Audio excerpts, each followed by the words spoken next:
For me, I was a Air Force dentist and then orthodontist for 9 years, and then decided that we wanted to get out into private practice. And one of the things that we did when we were getting ready to get into private practice is we sought out a consulting company, and that consulting company didn't really have a real good strategy for us because we were going to do a startup.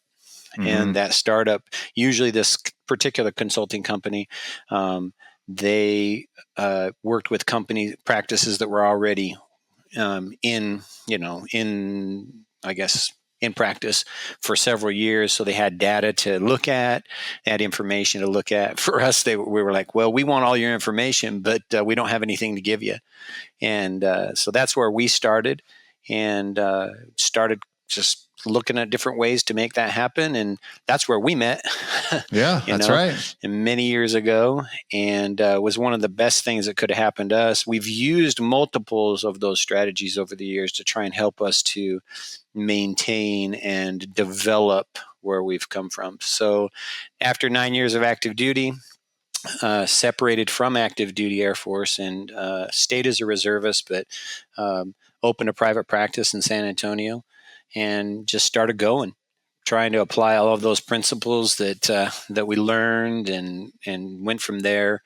And as we did that, we began to realize that, there's going to be opportunities. And so, using Econologics thought process of putting that money aside, from the very beginning, and even though it was not the easiest thing to do, and through the encouragement of my BFFF, said, start doing it. And that's a shameless plug right there. I love it. It was.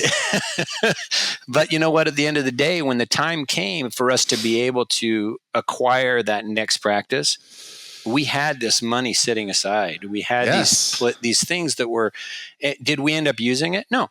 But the bank looked at it and said, oh yeah, go for it. What do you want? It was a good it was a good indicator to the bank that you did have that money set aside, right? Sure.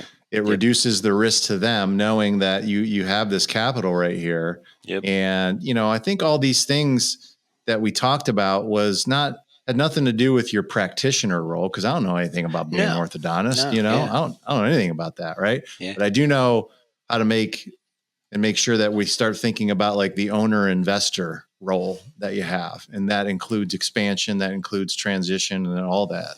Yeah, for sure.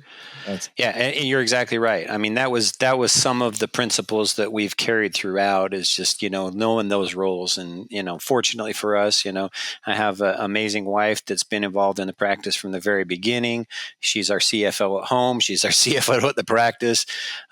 So, that's helped me to be able to really focus on my technician role that only I can do. And so you're exactly right.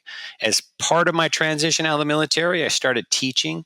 And I taught at UT Health San Antonio.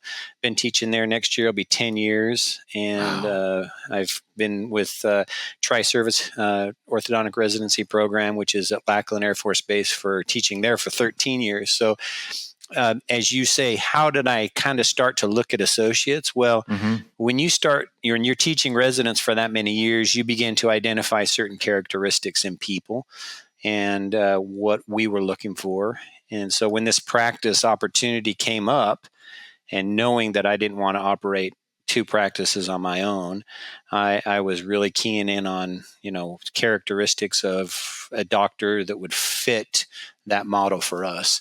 And fortunately for us, we found Dr. Kristen Saunders, who just fit all of those things. And maybe we can get into that in a little bit, but that was where that progress came from. But I think really, again, going back to the beginning, is I don't think we would have been thinking transition where we were had we not had some of the things in the very beginning, right? Yes. Some of those principles and some of those thought processes of making sure your systems are good, making sure that you have all of those people within your office that are running all the other aspects of the office, so that you as the technical or the doctor can do that.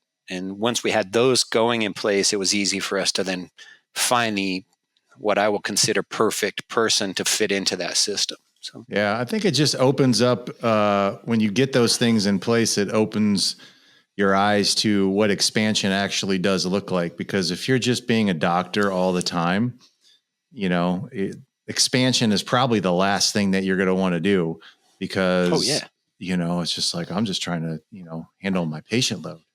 Well, yeah, and it can become overwhelming, because you're like saying, like you said, if you're doing the doctor stuff and then trying to do the other administrative stuff, your vision's going to be so narrowed down that you just focus on those things. And the next thing you know, you're in practice 20 years. So yeah, and you're going to die with your boots on, and there's not going to be much value left over, for the next person. So